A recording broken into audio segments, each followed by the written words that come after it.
Aloha everybody, welcome back to my daily blog, part 2 of the Ahupua'a system. So, like we discussed last time, your teacher wanted me to, give you guys a video on both the Ahupua'a system and kind of what's the deal with Mauna Kea. So, today will be part 2, dealing with what's the deal with Mauna Kea. So, if you guys can see, I chose a specific spot on Oahu because we can't travel to Mauna Kea. So, if you guys, I can switch, hold on. If you guys see, hopefully you guys can, we have Hanauma right here, and then the mountains behind that, all the way in the distance, those shadows, we have Molokai, Maui, and then Hawaii right behind that. And the mountain we see usually on a super clear day is Mauna Kea, which is the topic for today. So, why is Mauna Kea so important? Why is it so sacred to Hawaii? Why the Hawaiians are in an uproar about it? And why isn't the state or Department of Land and Natural Resources or even the Department of Hawaiian Homelands doing anything about it? Actually, we'll answer most of those questions today. And to help us out, we're going to have one of my friends, Nana Kanaokana, who already made a video on some of these facts to share a little bit more about what they did. Here we go.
out to try and make sacred the act that would desecrate our highest temple. We already know and we have seen how the UH maintains and takes care of this mountain. It does not.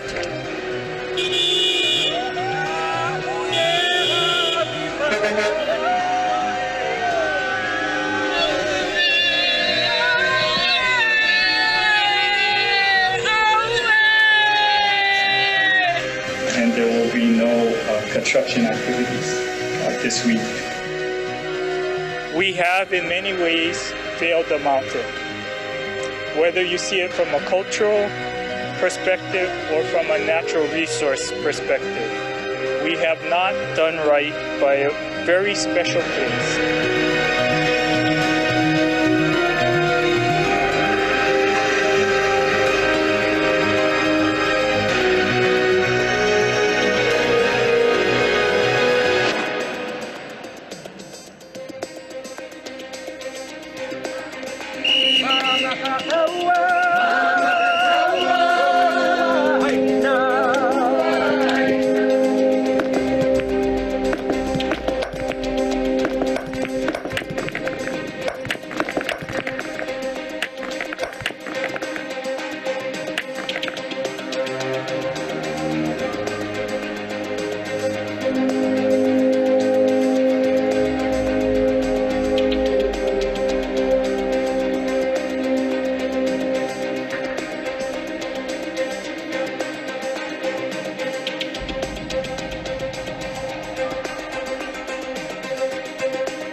Alright, mahalo you guys. Alright, mahalo kanayo kana.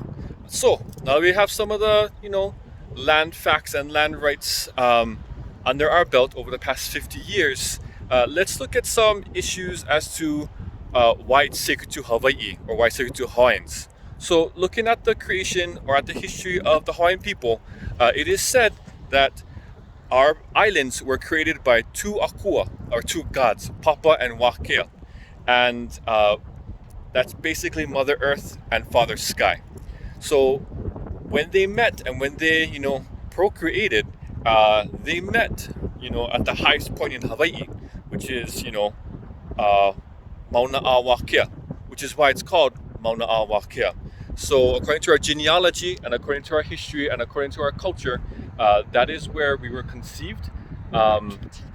It also depends who you ask, but that is where we're conceived. And if you don't view it that way, that is the highest point in Hawaii where we as Hawaiians can touch the realm of Akua, or we can reach Akua.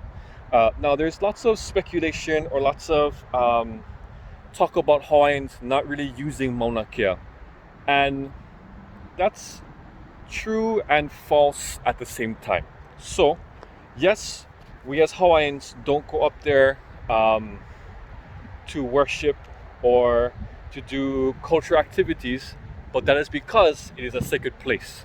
We want to leave it pristine, we want to leave it sacred. So if we want to do anything that has to do with either Poliahu or Mauna Kea, we do it at the base of the mountain or, in its surrounding areas. Because we have no reason to go to Mauna Kea in the realm of the Vau Akua, as we learned last time, to go do our dealings up there.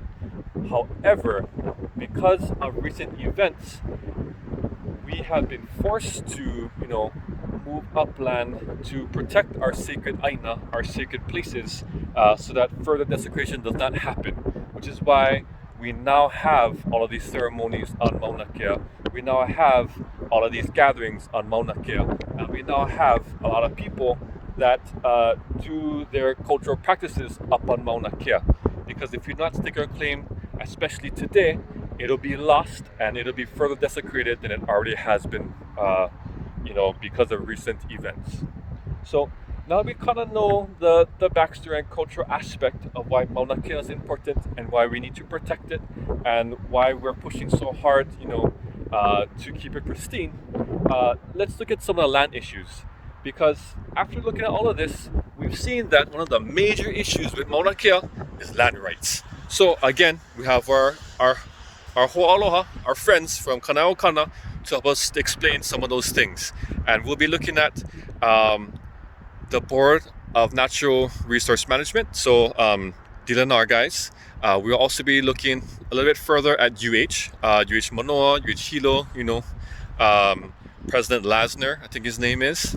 And we'll also be looking at Department of Hawaiian Homelands, so DHHL, and how all of that plays into each other.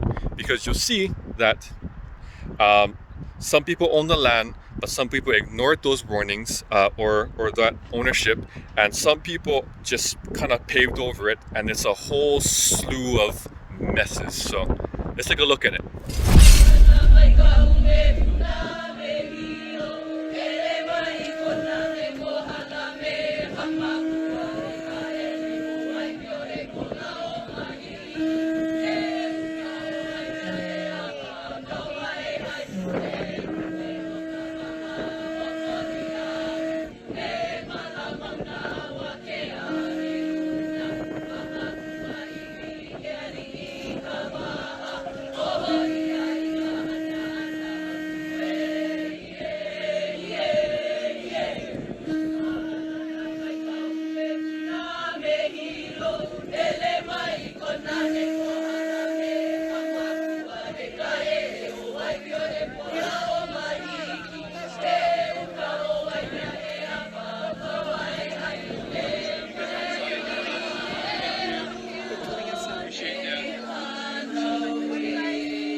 Alright, mahalo kanayo kana.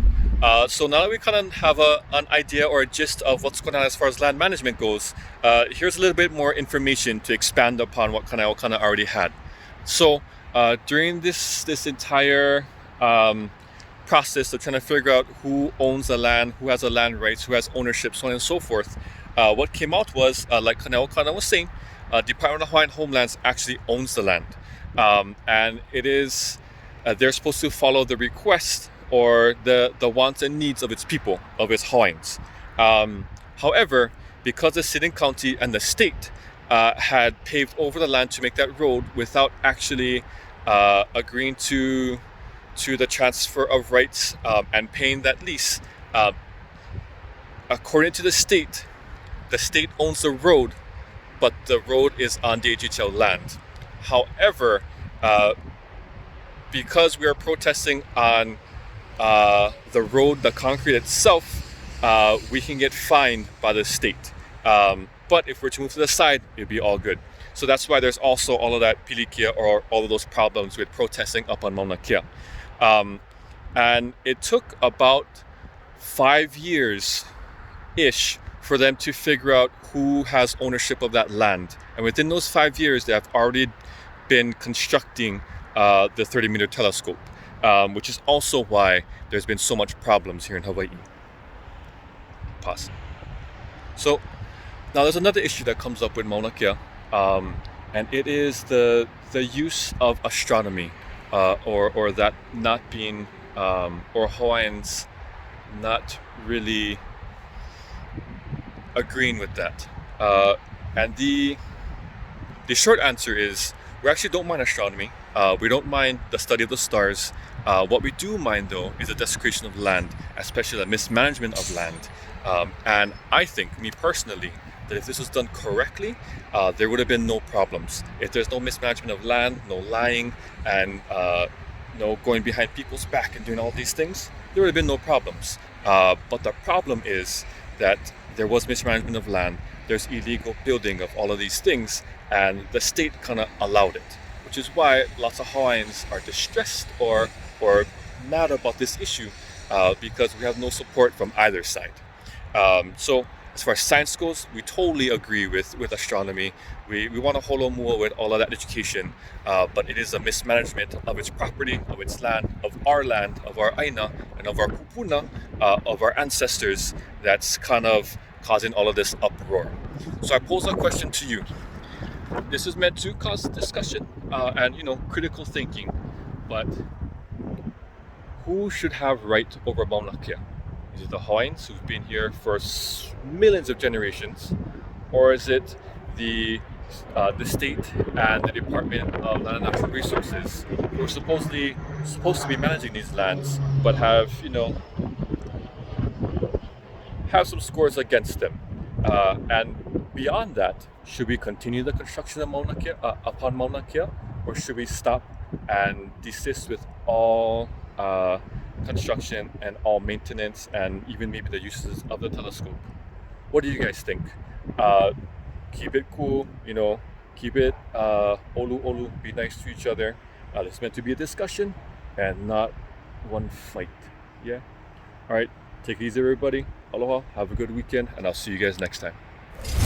Hey, so couple more things. As I was walking down the hill to go back to my car to the AC because it was hot, I forgot to mention a few things. With the construction of the 30-meter telescope, it's supposed to be a giant project. And with the construction of this, UH has agreed to dismantle a handful of telescopes that are already up there, telescopes, instruments, and probes. Now, there is supposedly like 15 or so telescopes up there. However, as far as structures goes, there's upwards of 30. Because for each telescope there needs to be some kind of building or some kind of housing for its power supply, for its coolants, for its computers and its data, yeah? And it's got to be stored somehow. So they agreed to take down about 30 of these things, at least, to create space for the 30-meter telescope. However, the area that they chose to create TMT or to construct TMT upon is not large enough, or the area is not big enough to house TMT. So what they have to do is they have to cut into the mountain, making it shorter, that particular area, so that they can push the dirt to the side to create a wider base for the TMT. Right? Which is why we are also, kind of angry at the goes on with the construction of Mauna Kea. So extra information, meant to add that in, but kind of forgot. But hey, now you know. All right, shoot. Have a good weekend. If you guys have any questions about these things, Mauna Kea related, Hawaiian culture related, or just like talk stories, come hit me up. My email is over here someplace on the bottom. Go ahead and add, comment, and subscribe. And I will see you all later. Take care. Aloha.